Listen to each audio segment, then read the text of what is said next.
नमस्कार, मी डॉक्टर जगन्नाथ पाटील. आपलं मन यूट्यूब चॅनलमध्ये आपलं स्वागत. आजचा व्हिडिओ आहे ईव्हीएम मशीनमुळे भारतीय जनता पार्टी सत्तेत आहे काय.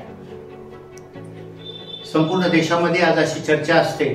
विरोधक इतकं जोरजोरानं तावातावानं अगदी चर्चा करत असतात, निवडणूक आयोगाकडे तक्रार करतात, सुप्रीम कोर्टापर्यंत विषय गेलाय आणि जाहीर असं आव्हान दिलं जाते की ईव्हीएम मशीनमध्ये काही ना काहीतरी घोटाळा करून भारतीय जनता पार्टी आपल्या सत्ता आणत आहे. आता या संदर्भामध्ये आपण तज्ञ लोकांशी काही चर्चा केली आणि तज्ञ लोकांच्या मते ईव्हीएम मध्ये कसलाही घोटाळा करता येत नाही, कारण ईव्हीएम मध्ये रिसिव्हर नाही. आकाशवाणी केंद्रात जसं रिसिव्हर आहे, वन वे प्रक्षेपण होतं, तसं ईव्हीएम मध्ये कसलेही रिसिव्हर नसल्यामुळं ईव्हीएम ला बाहेरून अगदी निवडणूक आयोग असू दे किंवा सुप्रीम कोर्ट असू दे, केंद्र सरकार असू दे, त्याच्यामध्ये काही बदल करू शकत नाही. गंमत अशी आहे की केंद्रात भारतीय जनता पार्टीचं सरकार आलं की ईव्हीएम वर चर्चा होते, पण पश्चिम बंगालमध्ये ममता बॅनर्जीचं सरकार आलं त्यावेळेस ईव्हीएमचं कसं काय चर्चा होत नाही, किंवा भारतीय जनता पार्टी ईव्हीएम मुळे पंजाबमध्ये कशी काय आली नाही. पंजाबमध्ये काँग्रेसचं सरकार आलं, ममता बॅनर्जीचं पश्चिम बंगालमध्ये आलं, परवाच्या निवडणुकीमध्ये तेलंगणामध्ये म्हणा किंवा कर्नाटक असेल किंवा बाकीचे जे राज्य असतील, आंध्र आहे, केरळ आहे, तामिळनाडू आहे, तर जिथं जिथं विरोधी पक्षाची सरकार आहे, कुठं काँग्रेसची सरकार आहे, दिल्लीमध्ये आम आदमी पार्टीचं सरकार आहे, तर अशा ठिकाणी ईव्हीएम घोटाळा कसं काय होत नाही. आणि मग जिथं भारतीय जनता पार्टीचं सरकार येतं तिथं ईव्हीएम घोटाळ्याची चर्चा होते. हा व्हिडिओ करत असताना आपल्याला कुठल्याही पक्षाची बाजू घ्यायचा विषय नाही.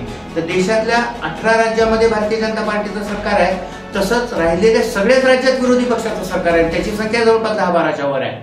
आणि म्हणून अगदी देशाची राजधानी असलेलं दिल्ली भारतीय जनता पार्टीच्या ताब्यात नाहीये, देशाच्या दिल्लीच्या बाजूला असलेलं पंजाब भारतीय जनता पार्टीच्या ताब्यात नाहीये, दक्षिणेमधली तर सगळीच राज्य, म्हणजे असा तर काही नाहीये की उत्तर प्रदेश आणि उत्तर भागामध्ये ईव्हीएमचा घोटाळा होऊ शकतो आणि दक्षिणेत ईव्हीएमचा घोटाळा होऊ शकत नाही, अशी परिस्थिती नाहीये. तर त्याच्यामुळं सरकार कुणाचंही आलं तर ते लोकांच्या मतावर येणारं सरकार आहे, हे निश्चित आहे. आता कोणीतरी अशी मागणी करते की बॅलेट पेपर चालू करा जुन्या पद्धतीनं आणि मग तिथं बाकी प्रदेशामध्ये पूर्वी ईव्हीएम असायचे आणि आता तिथं मतपत्रिका आल्या, तर तिथल्या लोकसंख्येचा विचार करता भारताच्या लोकसंख्येची जर विचार केला तर 140 कोटीच्या लोकसंख्येच्या देशामध्ये कोट्यावधी मतदार असताना ईव्हीएम वरच मतदान झालं पाहिजे.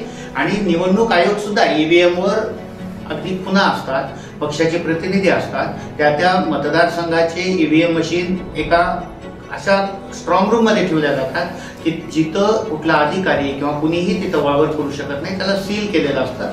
आणि अशा पद्धतीची कामं मागच्या कित्येक वर्षात कित्येक निवडणुकीत झालेली आहेत. आणि म्हणून एखाद्या सरकारवर काही आरोप करायचे असले तर आपली कमजोरी लपवण्यासाठी जर कोणी विरोधी पक्ष ईव्हीएमचा आरोप करत असेल तर तो 100% चुकीचा आहे. आपलं मत काय याच्यावर चर्चा करा. माझ्या माहितीप्रमाणे देशातली जनता ज्यांना मत देते त्यांचंच सरकार येतं, ईव्हीएम मुळे कुठलंही सरकार येत नाही. आपलं मत काय, आपलं मन यूट्यूब चॅनलला भेट द्या.